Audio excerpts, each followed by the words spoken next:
नमस्कार दोस्तों। RRB NTPC के एग्जाम नेक्स्ट मंथ से स्टार्ट होने वाले हैं 5 जून से। तो उसी को ध्यान में रखते हुए आपकी अच्छी तैयारी के लिए सामान्य विज्ञान के महत्वपूर्ण 25 प्रश्न लेकर के आपके लिए लाया हूं। तो वीडियो इंपॉर्टेंट है दोस्तों, अंत तक देखिएगा। पसंद आ जाए तो एक लाइक कर दीजिएगा। जो लोग पहली बार चैनल पे आए सब्सक्राइब करते हुए अपने दोस्तों को भी शेयर कीजिएगा। चलिए स्टार्ट करते हैं। पहला प्रश्न है, निम्न में से कौन सी गैस कोयला खदानों में विस्फोट का कारण बनती है? तो कोयला खदान में जब खनिक खुदाई करते हैं तो उसमें मीथेन गैस का स्राव होता है, मीथेन गैस वहां निकलती है और यही गैस है जिसके कारण आपका कोयला खदानों में विस्फोट होता है। नेक्स्ट है, निम्न में से कौन द्वितीयक प्रदूषक है? द्वितीयक प्रदूषक के बारे में आपको पूछा गया है। तो प्रथम प्रदूषक जो है वो कार्बन डाइऑक्साइड, फ्लाई ऐश और कार्बन मोनोऑक्साइड और कार्बन डाइऑक्साइड है। मतलब ये डायरेक्ट हवा में जाकर के प्रदूषण को फैला देता है, तो ये प्रथम प्रदूषक हुआ, जबकि धुंध द्वितीय प्रदूषक होता है। ऑप्शन नंबर बी आपका सही जवाब है। नेक्स्ट है, विद्युत सेल के प्रतीक में मोटी और छोटी रेखा दर्शाती है। मतलब पूछा गया है कि विद्युत सेल के प्रतीक में मोटी और छोटी रेखा किसका सूचक है, ये आपसे पूछा गया है। तो सही जवाब है, मोटी और छोटी रेखा ऋणात्मक टर्मिनल को दर्शाती है। ऑप्शन नंबर सी आपका सही जवाब है। नेक्स्ट है,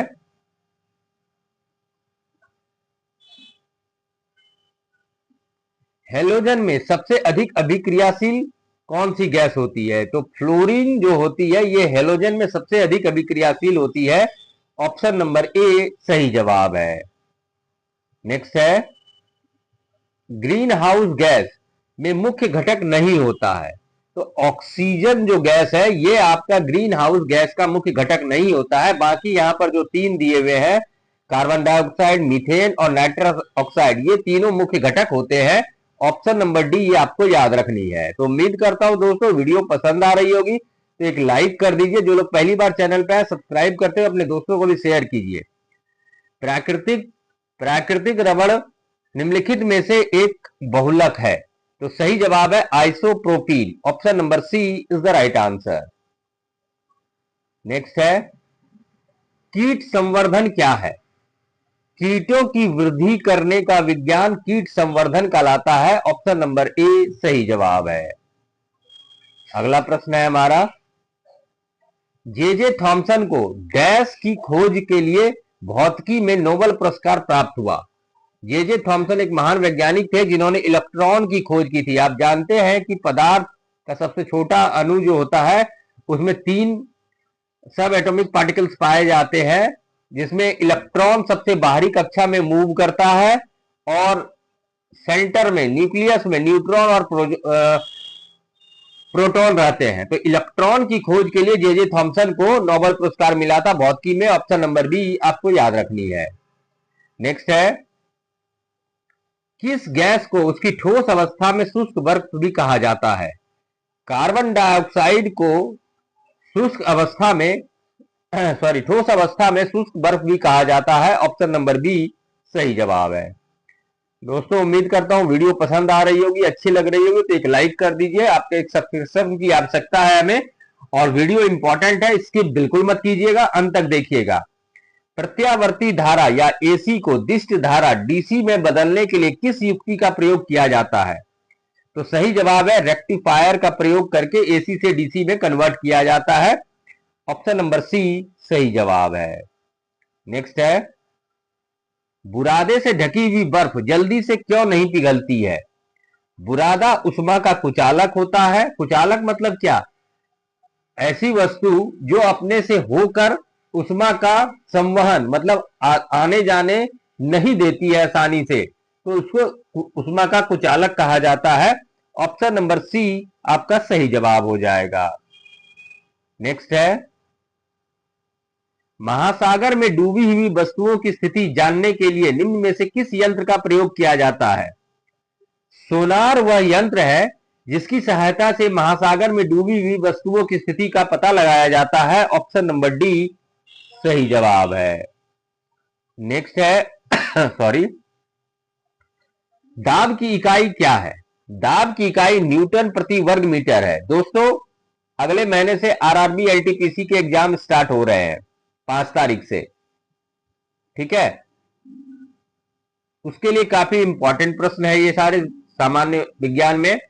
साथ ही साथ आप किसी भी कॉम्पिटेटिव एग्जाम की तैयारी करते हो, स्टेट पुलिस की करते हो, एसएससी की करते हो, सब में ऐसे प्रश्न पूछे जाते हैं, तो वीडियो स्किप बिल्कुल मत कीजिएगा। नेक्स्ट है, तेल जल के तल पर फैल जाता है क्योंकि तेल का तनाव पानी से कम होता है। ऑप्शन नंबर डी सही जवाब है। नेक्स्ट है, निम्नलिखित में से कौन सा रंग इंद्रधनुष के मध्य में दिखाई देता है? इंद्रधनुष के मध्य में हरा रंग दिखाई देता है। ऑप्शन नंबर बी सही जवाब है। नेक्स्ट है, ठोस कपूर से कपूर वाष्प बनाने की प्रक्रिया को क्या कहा जाता है? ठोस कपूर से कपूर वाष्प बनाने की प्रक्रिया ऊर्ध्वपातन कहलाती है। ऑप्शन नंबर डी सही जवाब है। नेक्स्ट है, निम्नलिखित में से कौन विद्युत का सुचालक नहीं है?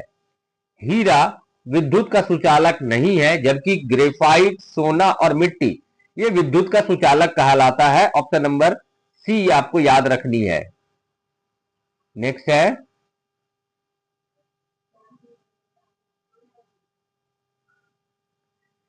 किसी देश के वैज्ञानिक ने एक ऐसे कृत्रिम रक्त बनाया है जो प्लास्टिक रक्त की किस्म है, जिसे किसी मरीज को डैश का विचार किए बिना दिया जा सकता है।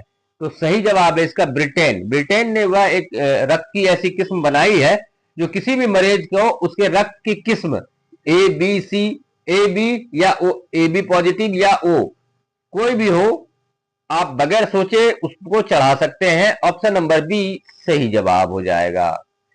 नेक्स्ट है, प्रकाश संश्लेषण में कौन सा प्रकाश सबसे अधिक प्रभावकारी होता है?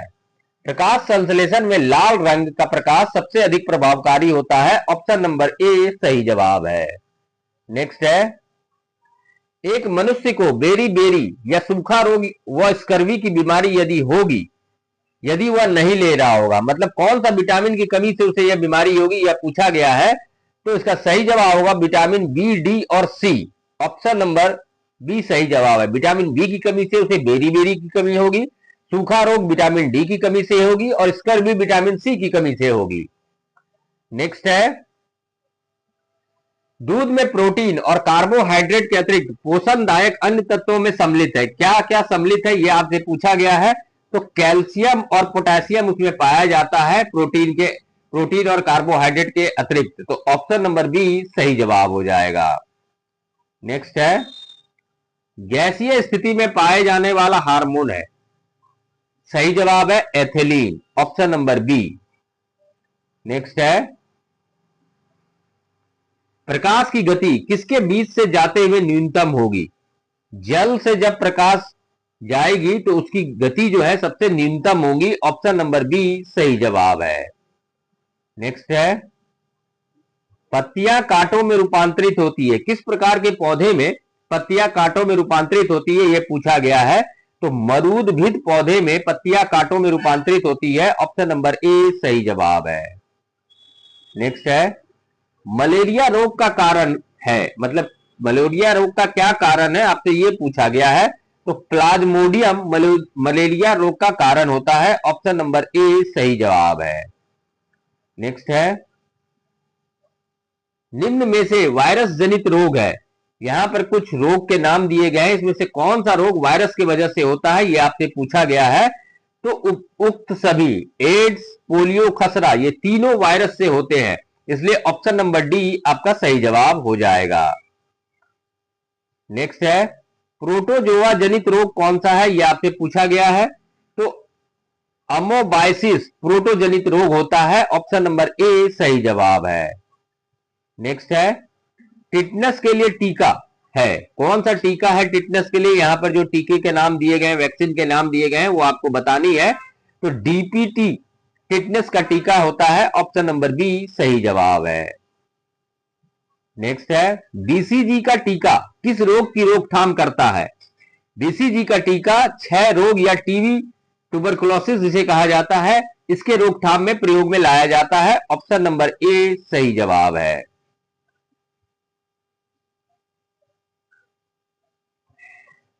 फिर नेक्स्ट है हीमोफीलिया रोग की वाहक स्त्री होती है परंतु यह रोग नहीं होता है।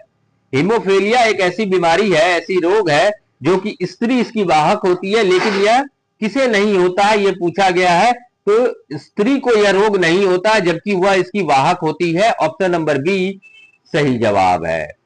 उम्मीद करता हूं दोस्तों वीडियो आपको पसंद आई होगी, तो जाते जाते वीडियो को एक लाइक कर दीजिए। जो लोग पहली बार चैनल पर हैं सब्सक्राइब करते हुए अपने दोस्तों को भी शेयर कीजिए। धन्यवाद।